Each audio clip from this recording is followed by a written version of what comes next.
Hi everyone, இன்றைக்கி வந்துட்டு ரொம்பவே ஈஸியாக இன்ஸ்டண்ட்டாக செய்யக்கூடிய ஒரு பிரேக்ஃபாஸ்ட் ரெசிபி எப்படி பண்ணுறதுன்னு பார்க்கலாம். அதுக்கு ஒரு மிக்ஸி ஜாரில் நான் 2 சின்ன தக்காளி சேர்த்துக்கிறேன், ரஃப்பாக சாப் பண்ணி சேர்த்துக்கிறேன்.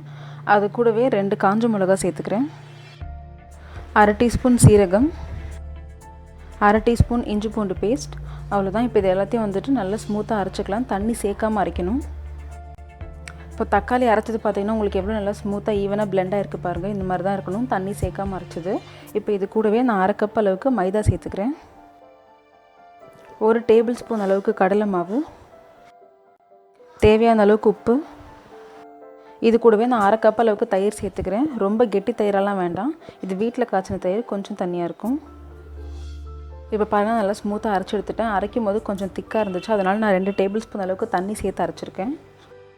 இப்போ இந்த பேட்டர் வந்து நான் ஒரு பவுலுக்கு மாற்றிக்கிட்டேன். நான் பவுலில் ஊற்றும் போதே தெரியும் உங்களுக்கு எந்த அளவுக்கு மாவு திக்காக இருக்குன்ட்டு. அதாவது ரொம்ப திக்காக இருக்கக்கூடாது, ரொம்ப தண்ணியாகவும் இருக்கக்கூடாது, ஓரளவுக்கு மீடியமான பதத்தில் இருக்கணும், தோசை மாவு பதத்தில்.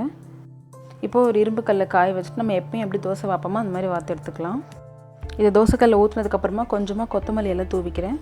தூவிட்டு இந்த பக்கம் வெந்ததும் இன்னொரு பக்கம் திருப்பி போட்டு எடுத்துடலாம். 2 பக்கமும் வெந்ததும் அடுப்புலேருந்து எடுத்துடலாம். அவ்வளோதான், ரொம்பவே ஈஸியான ஒரு பிரேக்ஃபாஸ்ட் ரெசிபி ரெடி. இதுக்கு வந்து சைட் டிஷ்ஷே தேவையில்லை, ஏன்னா இதுவே பார்த்திங்கன்னா நல்லா காரமாக இருக்கும், புளிப்பாகவும் இருக்கும், நல்ல டேஸ்ட்டாகவும் இருக்கும். இதோட டேஸ்ட் வந்து பார்த்திங்கன்னா ரொம்பவே நல்லாயிருக்கும். ஸோ கண்டிப்பாக ட்ரை பண்ணி பாருங்கள். தேங்க்ஸ் ஃபார் வாட்சிங்.